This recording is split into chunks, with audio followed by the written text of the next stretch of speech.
If you're like any one of the 140,000 students in our community learning cloud, AWS, AI, then you've probably seen those horror stories of people getting charged thousands and thousands of dollars learning AWS for the first time. And it can honestly be really scary and off-putting. But thankfully, AWS has made a new free tier, which in my opinion is a lot safer and more inviting for people to learn because they won't get charged. However, there isn't that many resources that I've seen online going in depth with what's actually covered in this new free tier, how to create an account, what to do when your account expires, and also going over tips and tricks because there's ways to get free money now, which is really great, but not many people are talking about it. Plus, I'm going to show you at the end of this video how to get hands-on projects that teach you AWS within the free tier so you don't get charged, but in a hands-on way that you can showcase to recruiters. So let's just get straight into the video. So let's take a look at the new AWS free tier. By the way, before we get into that, if you created an account before July 15th, 2025, then you actually have the legacy free tier. If you want more information about that, just click this link over here on the AWS website. I'll leave a link to everything in the description below. But essentially, the old free tier had always free services, 12-month free services, and short-term trials.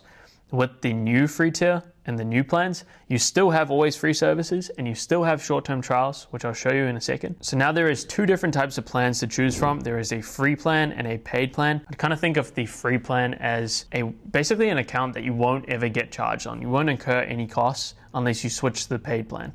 You can also get $200 in credits, $100 when you sign up, so you create an account, and $100 when you do certain tasks, which I'll show you in a bit. But the main thing about this plan is that you just won't get charged unless you upgrade to the paid plan.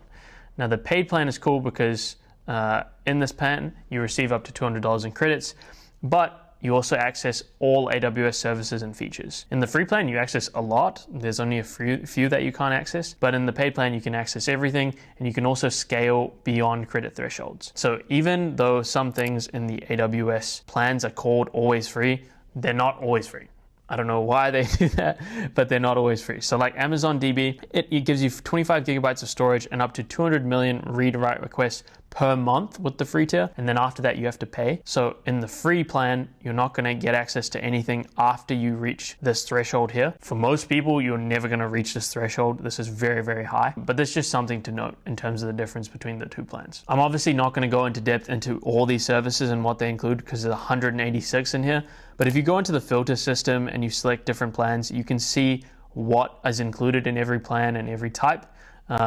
For reference, the projects I'll show you at the end all fall within the free plan or the paid plan, so it doesn't really matter, and you can actually build and use these services in the free tier, which is nice. So now what I'm going to do is actually go ahead and create an account. If you have any more questions, I'd recommend checking out this frequently asked questions tab. It was really useful for me to learn more about this free tier and what's actually included and what's not, but I'd recommend checking that out.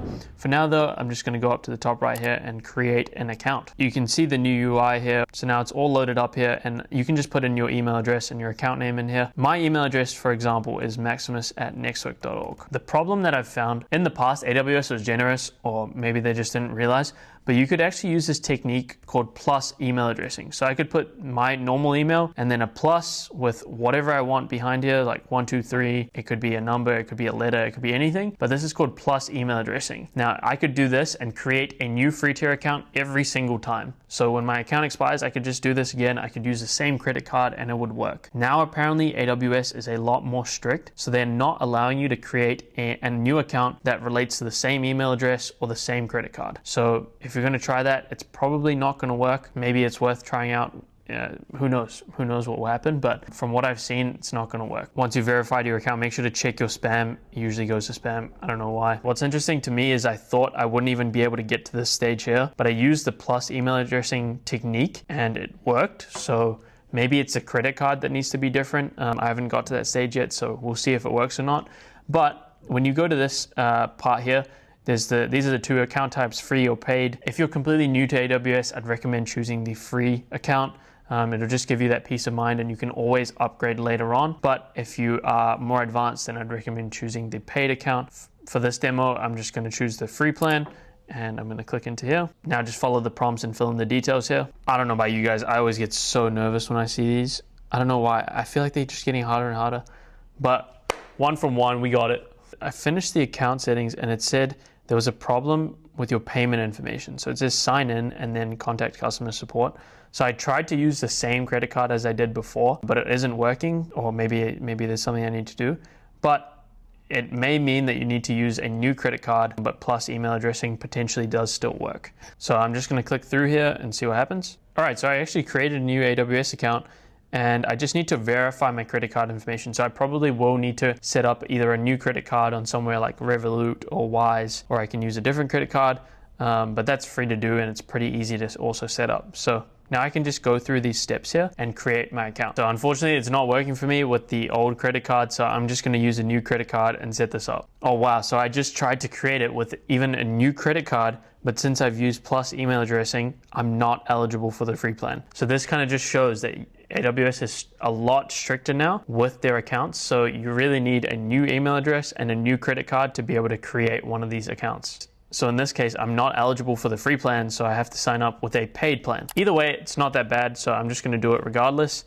When it comes to selecting a support plan, just go for the free option. It's really good, and complete the sign up. So now you can see I've created an AWS account, not from the free plan, but from the paid plan, and I can go to the AWS management console. So the interesting thing that happened here is because I created an account and it's associated with the previous email address because the plus email addressing doesn't work, based on AWS's free tier frequently asked questions, I will not actually get access to the free tier credits as they're only available to new AWS customers. So if you want to get those credits or a free tier plan, then you have to have a new email address that's never been associated with an AWS account and a new credit card that's never been associated with an AWS account. So these are quite strict rules, and is why typically if you had created a free tier account or an account that was eligible for the tokens or the credits, you would scroll down to this explore stage here, and there would actually be a little box here that says the tasks that you need to actually gain the extra additional $100. Because when you sign up for an AWS account, you get $100 in credits, and then when you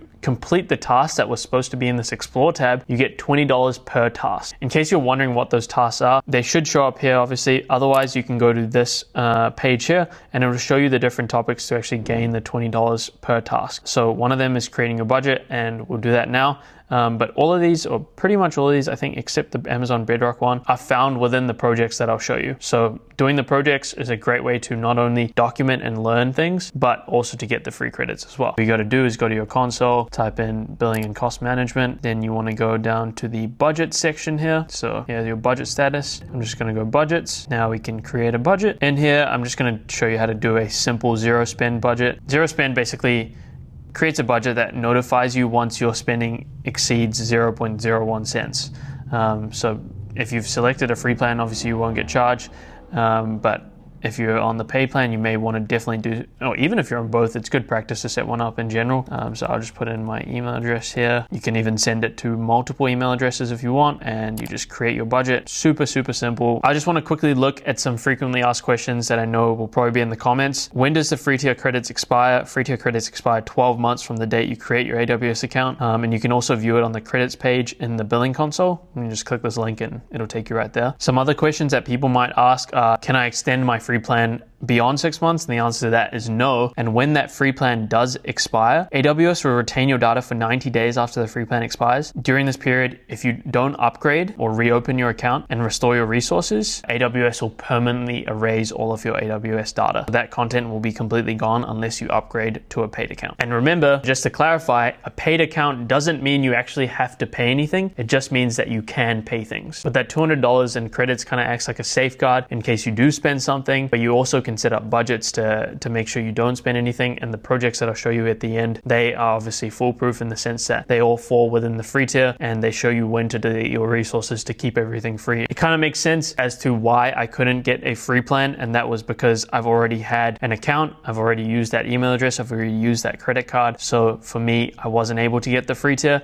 I could create a paid plan account, and that is the difference, however. I know how daunting it is when you're first learning AWS, trying to navigate the console, navigate which projects you should do. It's honestly hard to know which services are free, which services aren't, which services are going to cost you a lot. So that's why I'd recommend actually going to our platform, and I'll leave it in the link in the description below, and you'll get hands-on projects that are within the free tier with step-by-step guides. So first thing you want to do, log in, create a free account. It'll take a couple seconds, super easy. Once that's done, you want to go down to this projects button. And what I'd recommend if you've never done AWS or you've never got into cloud before, try this beginner's challenge. Even if you have, it could be a good way of getting some hands-on experience. Otherwise, if you know what you want to do, there's DevOps, AI, machine learning, networking, security, so many different series or concepts that you can learn. But I'd recommend clicking into here if you're a complete beginner. There's different projects like the intro project here to the AWS beginners challenge. There's a project on setting up your AWS account that's all updated. Host a website on Amazon S3 is an absolute classic. Like if you're doing a first project, definitely would recommend this one. It's the first project that I ever did and I really enjoyed it. As you go through the project, you can choose your own difficulty. I'm going to choose step-by-step guidance. And the cool thing is that once you finish your project, so within here, you're going to be asked to take screenshots of what you've actually done in the console. You're going to be asked to answer some questions. And at the end of your project, you actually get documentation. So this documentation is super cool because you can share it to LinkedIn, X, Facebook, Instagram. I'm going to just download this and save it to my portfolio to show you what this looks like. So now that it's downloaded, I can just go to my portfolio down here and I'll show you guys what that looks like. So here you can see my name. I can change all this. I can add in emojis, change in my description. And this is actually a live link that you can share with recruiters. So you can just share your portfolio, put it on your LinkedIn, put it on your CV. It's super easy. I'm going to click on the documentation I just generated, which is this host of Amazon website on Amazon S3. And you can see the screenshots, the answers that I put in here actually document my work. And now this is important because you want to showcase your skills and showcase recruiters what you've actually done. And at the end of projects, you're asked to delete your resources to keep it free. Now, of course, with the $200 credit, you can keep it running for a period of time if you want to show recruiters an actual live link to a website that you've hosted. But for majority of the projects, you're going to want to delete it straight away, but you need something to showcase it. And that something is often documentation. So that wraps up today's video. I'm glad I was able to test out plus addressing and see if it works or not. Unfortunately, it doesn't. So when you are creating your free tier account, make sure that you have a new email address and you have a new credit card, and then you'll be able to get the credits plus also the additional credits, the extra $100 when you complete those tasks. If you have any questions, feel free to drop it in the comments below. Make sure to like and subscribe, do all that sort of stuff. And I hope you have an amazing day.